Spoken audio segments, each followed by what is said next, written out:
दूर पहाड़ों में एक सन्यासी निवास करते थे। उनकी ख्याति बहुत दूर दूर तक पहुंच गई।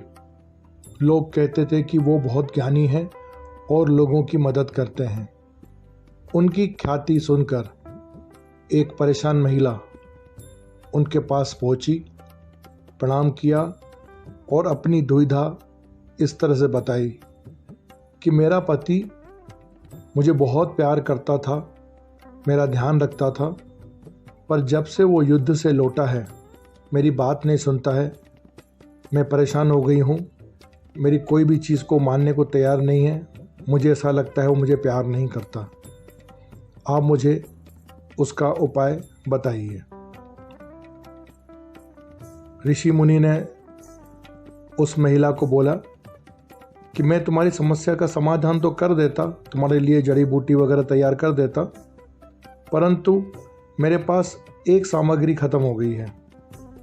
वो महिला तुरंत बोली कि गुरुजी मुझे बताइए क्या वो चीज़ है, मैं ले आऊँगी अपने घर से।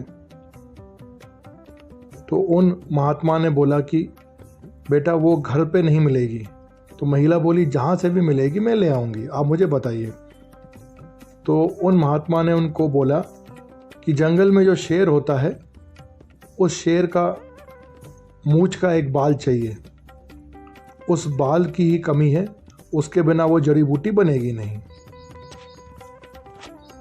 महिला हैरान कि मैं एक नारी होकर, महिला होकर कैसे शेर का बाल लाऊंगी, क्या करूंगी। तो उन महात्मा ने बोला, गुरुजी ने बोला कि उसके बिना मैं उस विधि को पूरा नहीं कर सकता और न ही तुम्हारे लिए जड़ी बूटी बना सकता हूँ। अब महिला उनको बोल के निकली कि ठीक है मैं लाऊंगी, प्रयास करती हूँ। वो जंगल में गई, वहाँ शेर पानी पी रहा था। महिला ने देखा कि शेर है। जैसे ही उसकी तरफ बढ़ी, शेर ने घुर्रा दिया। वो भागकर वापस अपने घर आ गई और सोचने लगी कि मैं एक अबला नारी होकर कैसे वो चीज़ का प्रबंध करूंगी और मैं किसी और को भी कैसे बोलूं। अब करना है तो मुझे ही करना है। अगले दिन फिर वो जाती है। वही चीज़ होती है कि शेर उसको देखता है, दहाड़ता है, वो भाग जाती है। 2 दिन, 3 दिन, हफ्ता भर। अब शेर भी महसूस करता है कि 10-12 दिन आ गए, ये महिला बार बार आती है, देखती है, करती है, तो वो उसको घुराता नहीं है। फिर उस महिला ने उसके शेर को खाने के लिए कुछ मांस के टुकड़े भी लाना चालू करती है। देखते ही देखते 20 दिन हो गए। शेर भी उसको समझने लगता है कि कोई मुझे खाना खिला रहा है। 25 दिन के बाद वो उसको सहलाने लगती है।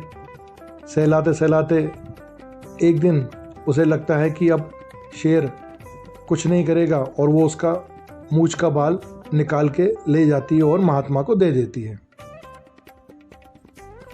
महात्मा बोलते हैं तुम ले आए? वो महिला बोलती है हाँ जी, मेरे को 1 महीने का समय लग गया पर मैं लेके आ गई हूँ। अब आप मुझे इसका जड़ी बूटी या जो भी आपको चाहिए बना के दे दीजिए ताकि मैं अपने पति को वो पहनाऊँ या खिलाऊँ जिससे वो मेरी बात माने, सुने, करें। वो महात्मा ने वो बाल उठाया और आग में जला दिया। वो महिला परेशान हो गई कि महात्मा मुझे 1 महीना लग गया इस बाल को लाने में, अपनी जान को जोखिम में डालकर, और आपने इसको ऐसे ही जला दिया, अब जड़ी बूटी कैसे बनेगी।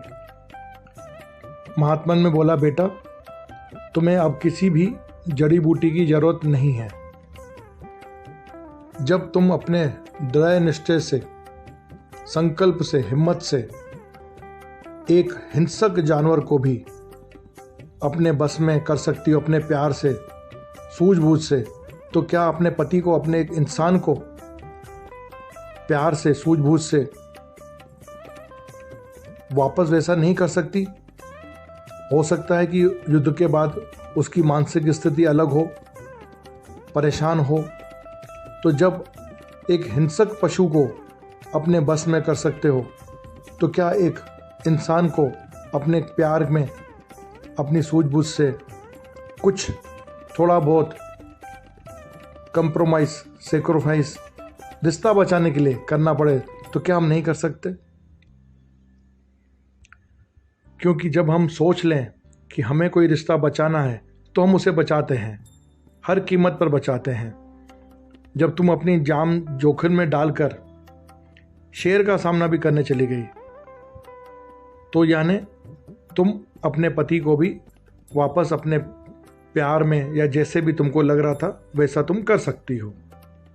महात्मा की बात वो महिला ने समझी, घर गई और अपने प्रयासों से अपने घर को सफल किया। जैसा उसका परिवार पहले था वैसा उस परिवार को किया। तो साथियों, कई बार हमारे सामने भी ऐसी कई हमारी समस्या आ जाती हैं। घर परिवार में किसी से अनबन हो जाती है, बनती नहीं है, परंतु हम सोचते हैं कि हम झुके क्यों, वो क्यों नहीं झुके, मेरी गलती है कि नहीं है, किसकी गलती है, क्या गलती है, ये एक तरफ रख के हमें अपने रिश्ते बचाना चाहिए। जहाँ हम बोलते हैं कि हम झुक गए, हमने माफ़ी मांग ली, वो होता है कि जो आपके सामने हाथ जोड़ के खड़ा है वो छोटा नहीं है, वो बड़ा है। समझने का तरीका अलग है। अगर आप समझ जाते हैं तो अपने रिश्ते को बचा लेते हैं, बना लेते हैं और आगे का जीवन आपका बहुत अच्छा बीतता है। वरना बुरा समय, गलत समय चलता रहता है। ओम तत्सत। जय श्रीमद् भगवद गीता। जय श्री कृष्ण।